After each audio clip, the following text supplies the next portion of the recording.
Hello everybody, this is Toys R Us, and for this special figure showcase and review we're going to be looking at the 2012 Voyager class Transformers Prime Starscream figure.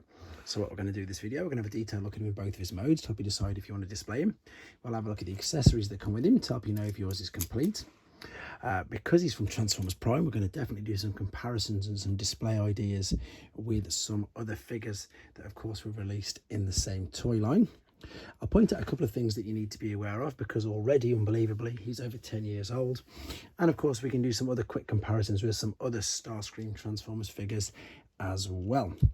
Now, as I'm putting all these away, I'd like to remind anybody who's not subscribed to this channel, if you'd like to hit that subscribe button for me now, please, because it really will help me out. So, as you can see, we've got him loose to start off with. We'll have a look at the packaged versions later on. And we're going to start off with some first impressions. And I suppose straight away, he's very tall and thin, isn't he? This is how he obviously comes packaged in that box.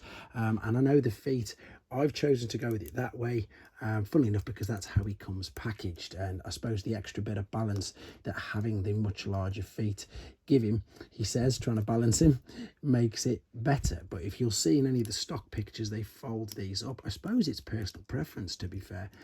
He will pretty much balance in any, even though he is really tall. I'm saying this now and I'm struggling like mad, of course I am. But let's get him to stand then. Let's get him to look up. And there you go. Okay, so again, first impressions. Head sculpt is good. It's nice and small, but it is very detailed. This is a lovely reflective silver, not your normal sort of dull grey that you get. We've got lovely detail on the eyes. This is, of course, soft rubber. The head will rotate, look up and down, go all the way around. It's even on, as I say, that joint, mainly for transformation process, but you can put it pretty much wherever you want. You can see that the arms are ball and socket at the shoulders. You can also swivel at the bicep there. There's bicep flexion. And let's see, it's been ages since I played with this guy. Yep, we've got wrist swivel as well. We don't have a waist swivel. This will lift, he's got a brilliant ab crunch, but we don't actually have a waist swivel. We've got as good as ball and socket joints in the hips because they go up, out, all the way around, etc. We've got knee flexion. You can see we've got ankle tilt rather than ankle rock. But yeah, great bit of detail, great bit of articulation, lovely colour scheme. As I say, the fact that we've got some actual silver, as well as just some gunmetal grey and just some normal grey colours. The colour scheme on him works really well. This is some translucent plastic there. Accessory wise, he should have two of these. I'm missing one, unfortunately, but these look like so. And these do attach into the wings, and it's a bit like a mech tech weapon, but at least the light still works on it. This folds out. Now, the only issues with these is, apart from the batteries running out, is the fact that you can't lock them into position like so. Right, but I think that's enough of the first impressions. What we're going to do, we're going to have a quick look at him in his alternate mode. Okay, so we're back and he's in his alternate mode. Quick apologies, no transformation process on this video. Couple of reasons. One, to keep the main length of the video down, and two, is not to spoil it for anybody who doesn't want to see it, because they might want to purchase this and experience it for themselves. However, it will be separately uploaded, so if you want to watch it, you can. Right, here's the alternate mode, and again, I like this. It's just one of them sort of weird designs. I really liked Transformers Prime for the fact of this. It was like something that I'd never really seen. Up until this point, I'd only really collected Generations and mainly Generation 1 figures. There is this gap which should be there all the time. I have checked and I've seen, as I say, other people's pictures of this figure over the years, and it just looks like that, unfortunately. The head is tucked away neatly under there. It's quite a satisfying but quite tricky and intricate transformation process. Lovely translucent purple there on the cockpit.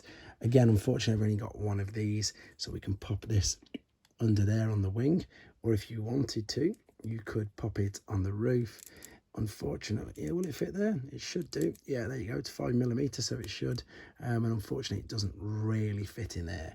What we've got here is, of course, the main weapon. And as I say, what we can do is we can attach this on the roof right there, like so. And again, as I say, it doesn't lock, unfortunately. You've got to physically depress it every single time, which it's all right, but it's, you know, if you're leaving it in display and it's got to look like that, which it just doesn't look that good. If you can leave it in display mode like that, at least it's slightly better. I'm sure you'll probably agree with that. Because you've got a 5mm port here, I've just noticed we can actually attach that there as well. Wow, didn't even realise that. So you can of course attach, and can you attach one there maybe? Was that a screw hole? Let's have a look. I like doing things like this because I think it just adds, yes you can, it adds more playability to it. So any 5mm ports that you've got or weapons you can attach in abundance one on either side there, but of course it is supposed to just go under the wing like that. And I think, funnily enough, because of them ports, you can in fact, yep, there you go, you can attach it under the wing there as well and have it firing out at one side. So with regards to size, I've just got a couple more Transformers Prime figures here. So this is of course Soundwave, who's huge in length, but this guy's a little bit thicker and a bit more robust, whereas Megatron, who's also a Voyager, nice and big and thick and chunky as well. And there you go, so about the same sort of size as you'd expect, same price point. Right, not much more to say about him in this particular mode. Let's come back for the final time and see how he looks with some of the other cast of his cartoon.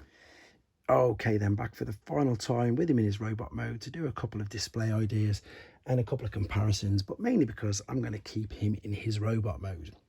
Now I'm only going to do one sort of generations comparison because he's obviously so vastly different. There's no real point me getting all the Siege versions out, etc., because it's just a completely different style of toy. But what I will do for a bit of fun, and look how big he is compared to the original G1 version of himself. Obviously, as I say, this is based on, how do I put it? It's obviously like a fictional sort of Starscream, whereas this one is, of course, an actual jet that was about at the time. Right, let's move him out of the way, but let's have a look at this. So this is, of course, Skyquake, another Voyager class figure, and he towers if I stand him up properly above him. Here, of course, is Knockout, who's deluxe class, and of course he towers above him as well, as he should do. To be fair, let's just bring this down just for now, just to show you and give you an idea of how much bigger he actually is. Right, oh, now let's just straighten this up. Now the hard thing with this is, again, because the weapons they choose to give him are so huge, a good thing with this is you can put it in the forearm if you want, there. I think you could actually balance it in his hand if you wanted to. I say balance because, of course, you can see, because he's quite spindly and thin-limbed, he's a bit of a ectomorph, which means he's got long limbs, funnily enough, sorry. But yeah, you can see, so he might have trouble balancing, you can see there. But actually, I'm surprised, he does look good there. Unfortunately, I don't have, as I say, one of this guy's loose. But he's obviously much smaller. If we turn it around at the back, we can see the basic idea and the concept is there. Maybe in the future I can get one of these loose.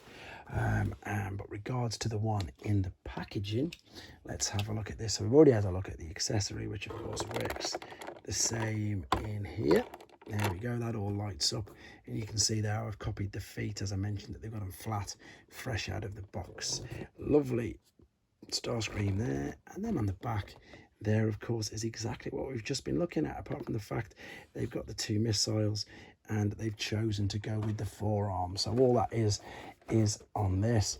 We can take this off and we can pop one onto the forearm there if we want. And I've got a little task now, of course, of trying to find on eBay the one that I'm missing. In the meantime, though, hope you enjoyed looking at him. Hope you found it interesting. Hope it brought back some nice memories. As I said, unbelievably, this is 10 years old already. There you go. This is the Transformers Prime cartoon Voyager class Starscream. Thanks for watching, guys. Take care.